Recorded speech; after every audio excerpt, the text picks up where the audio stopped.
इसलिए परमात्मा के नाम पर तुम किसी को देखो तो मात्र अनंत देव को देखना।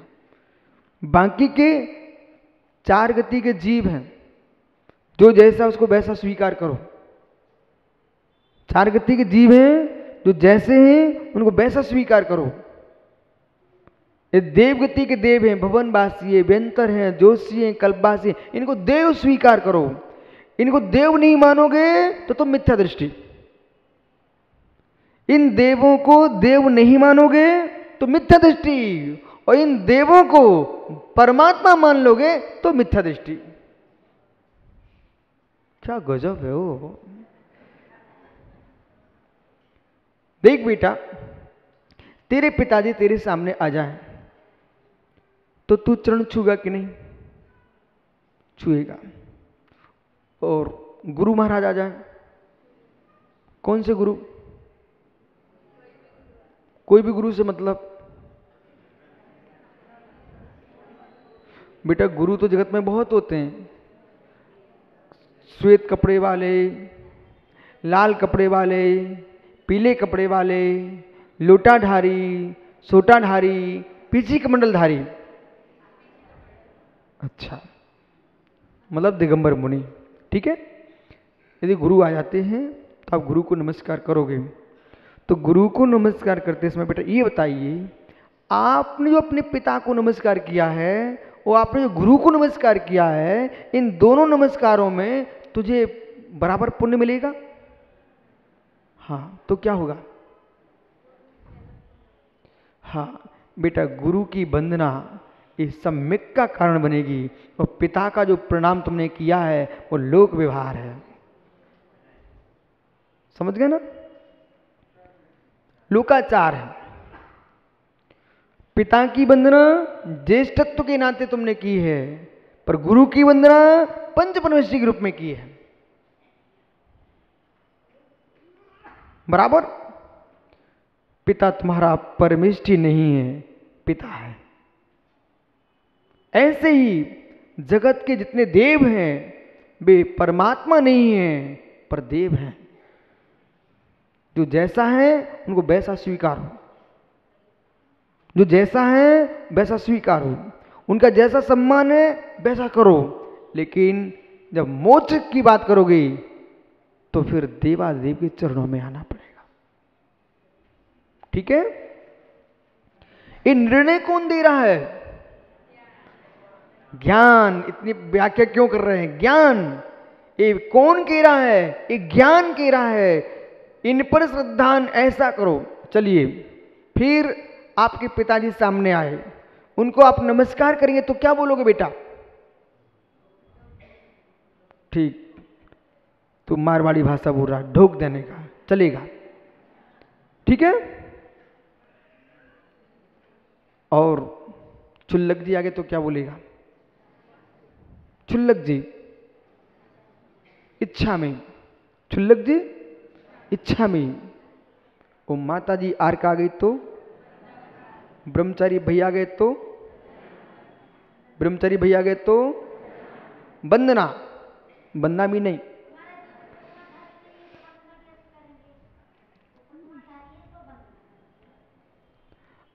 तो ब्रह्मचारी क्या बोलोगे आप? वंदना। माता जी क्या बोलोगे? वंदामी। अभी माता जी सामान्य विषय। यदि मित्र साधर्मी लोग आ गए तो क्या करोगे? जय जिनेन्द्र। बेटा ये निर्णय कौन करा रहा है?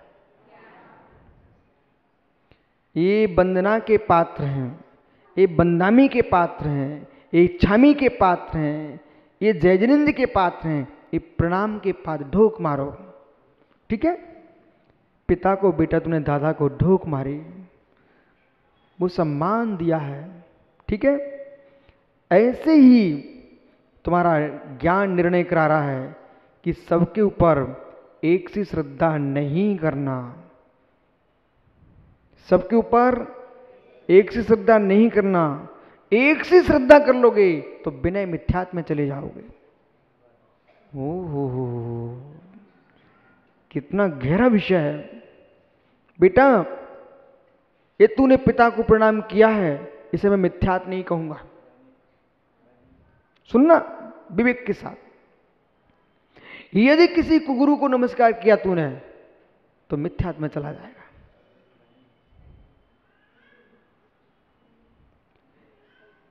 कुगुरु को नमस्कार किया तो मिथ्या आयतन की वंदना की तूने। पिता के प्रणाम में, पिता तुम्हारा न सुगुरु है न कुगुरु है, वो तो पिता है। कुलिंगी की नमस्कार किया तो मिथ्यात में जाएगा, सुगुरु को किया सम्यक में जाएगा, पर पिता को किया न सम्यक न मिथ्यात, लोकाचार। क्या है ये? लोकाचार। ऐसी अपने ज्येष्ठों को तू विनय कर रहा है, वो मात्र लोकाचार है। जय जिनेंद्र कर रहा है, ठीक है। अरहंत देव की वंदना करोगे, वहां पर श्रद्धा अलग है।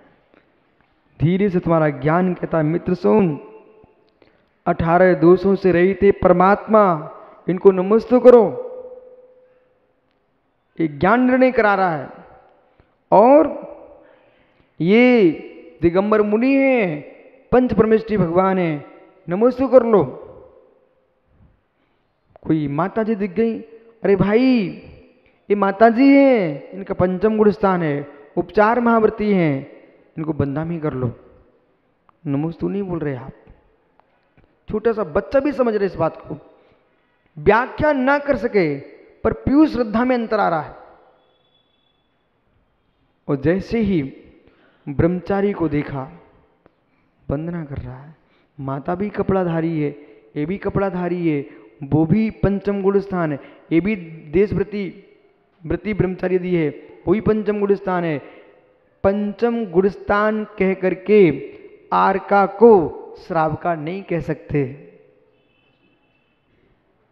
पंचम गुण स्थान अवश्य है, परंतु श्रावका श्रावका है, आरिका आरका है। गुणस्थान पंचमी है, पर पंचम गुणस्थान में असंख्यात लोक प्रमाण भेद देखिए।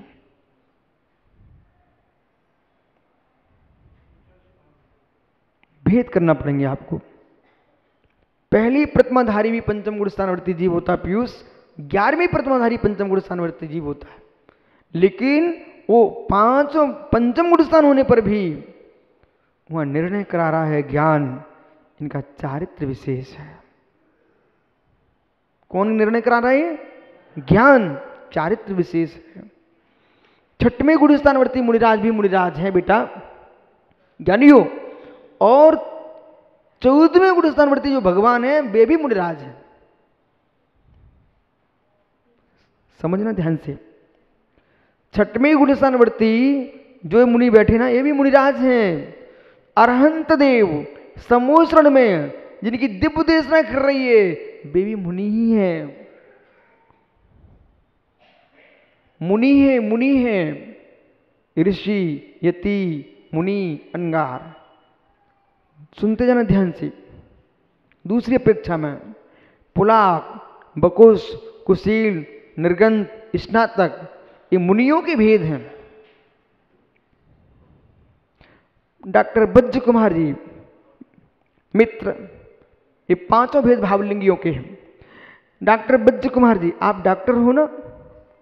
हर्षवर्धन मेहता डॉक्टर है ना? यहाँ का वो सरमती, वो भी डॉक्टर है ना?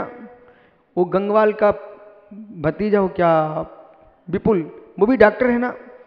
हे मित्र, तुम सब डॉक्टर हो, तुम सबके नाम के आगे डॉक्टर लिखा मिलेगा, पर सब डॉक्टर एक से नहीं है।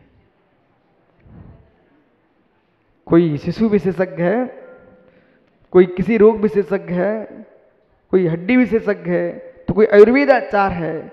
हे मित्र, इस सारे डॉक्टरों में भेद है, एक सा वेतन भी नहीं मिलेगा, विश्वास रखना। सत्य ना?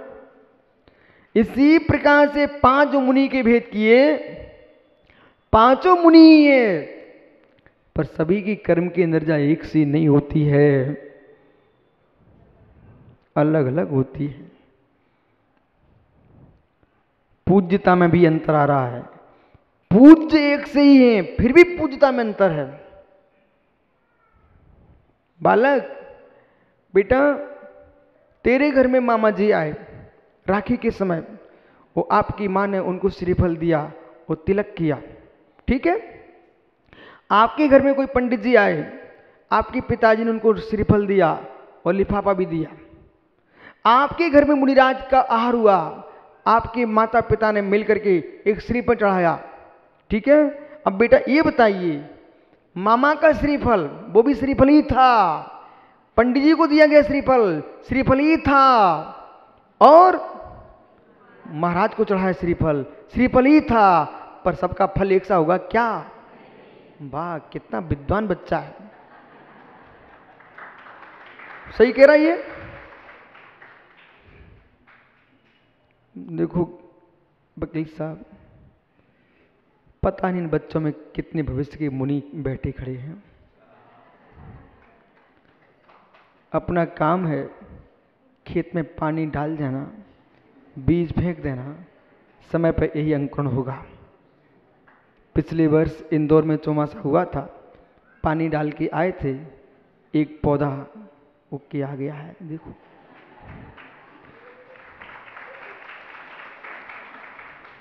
तो इसलिए मैं बहुत धैर्यशाली किसान हूं, हैं? एक पौधा वो इंदौर से आ गया है, एक आगरा से भी आ गया है,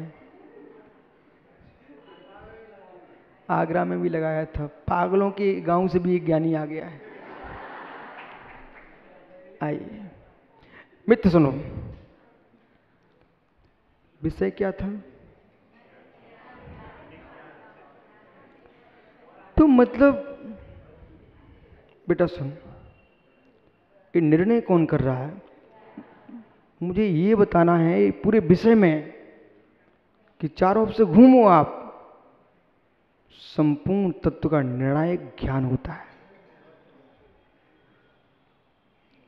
फिर भी अभी ज्ञान की मिट्टी प्रीत होने वाली है, फिर भी कह रहे हैं अभी ज्ञान की मिट्टी प्रीत होने वाली। क्यों? बोले क्यों? चारित्रहीन ज्ञान कोई काम का नहीं है, सारे निर्णय करा है ज्ञान, सारे निर्णय करा है ज्ञान। तो ये आप पंडित जी का श्रीफल, तेरे मामा को श्रीफल, महात्मा जी को श्रीफल, दो श्रीफल लोकाचार में गए हैं। एक श्रीफल पंच परमेश्वर निरंतर गुरु को चढ़ाया है।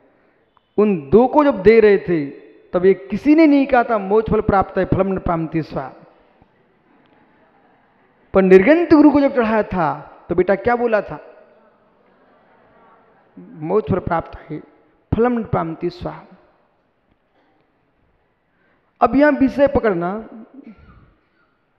भैया, लोग समझ नहीं पाते और ये समझते हैं कि महाराज जी इसका विरोध करे कि उसका विरोध करे, उसका विरोध, कोई का विरोध नहीं है। जीवन बेटा ये ध्यान रखना, विश्व में सबसे श्रेष्ठ पुरुष बनना है तो किसी का विरोध मत करना, सत्य को कहना, उसमें कोई विरोध अपना मान ले तो चिंता मत करना, पर विरोध किसी का नहीं करना, निंदा किसी की कभी नहीं करना। चार निकाय के देव हैं उन्हें स्वीकार करना, कुदेव हैं उन्हें स्वीकार करना, अदेव हैं उन्हें स्वीकार करना। अब ये माँ है ना, ये घर में जाके मूसल पूजने वाली है, तो मूसल कौन सा देव है? समझ ना बेटा। और ये अपने पति से बोलती है, हे पति देव। तो ये पति कोई देव नहीं है, अदेव है। क्या है? अदेव है, पर लोक में कहा जाता है। और सुनो भैया, पर इनका तेरा पिता तेरी मां से मालूम क्या बोलता है? हे देवी सुन। तो हे देवी कहता है, तो ये देवी जो है ना कोई स्वर्ग की देवी नहीं है, अदेव है, अदेवी है वो, लेकिन फिर भी लोक में चलता है। राजा को भी प्रजा देव कहती है और पट्ट महिषी को सम्राट स्वयं देवी कहता है। अब निर्णय करो कि कितना विषय में आप प्रवेश करके तत्व का निर्णय करोगे। लोक की व्याख्या के लिए भी मस्तिष्क चाहिए है। इतना ही नहीं बेटा, यदि आपने नमस्कार में भेद किए हैं तो ये मुनिराज आशीर्वाद में भेद करते। बोले महाराज आशीर्वाद तो सबको समान देना चाहिए। नहीं भैया कासलीवाल जी, सबको आशीर्वाद समान नहीं दिया जा सकता। बोले महाराज ये क्या बोल दिया आपने? आप बोल रहे? हाँ मैं सत्य बोल रहा हूं।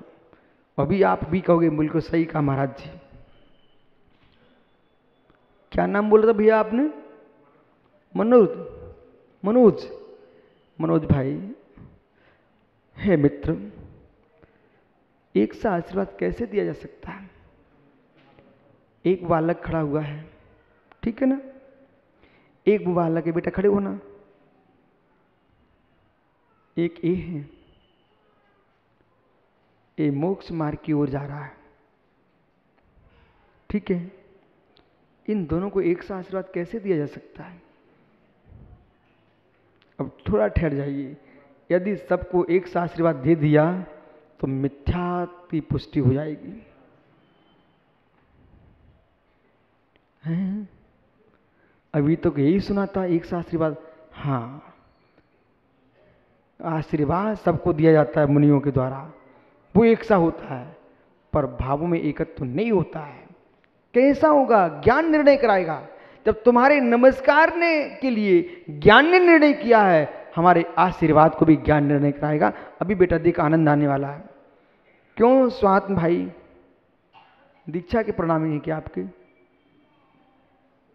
मुनि बनने के लिए आए हो ना? ठीक है। क्यों बेटा, क्या नाम तेरा है? हैं? प्रणाम। तू सागर बोल रहा है? प्रणाम काला। बेटा प्रणाम काला, जितना पूछो उतना उत्तर देना। अभी आज तुझे क्या मुनि बनना है क्या? चिंता नहीं करो, उनको हंसने दो। मुनि बनना है क्या? आज नहीं बनना ना? ठीक। देखो भाई, इसको मुनि नहीं बनना है, उसको मुनि बनना है, ठीक है? दो हो गए ना आपके पास? चलो अभी आप उत्तर देने वाले हो। है जीव, एक कसाई जीव,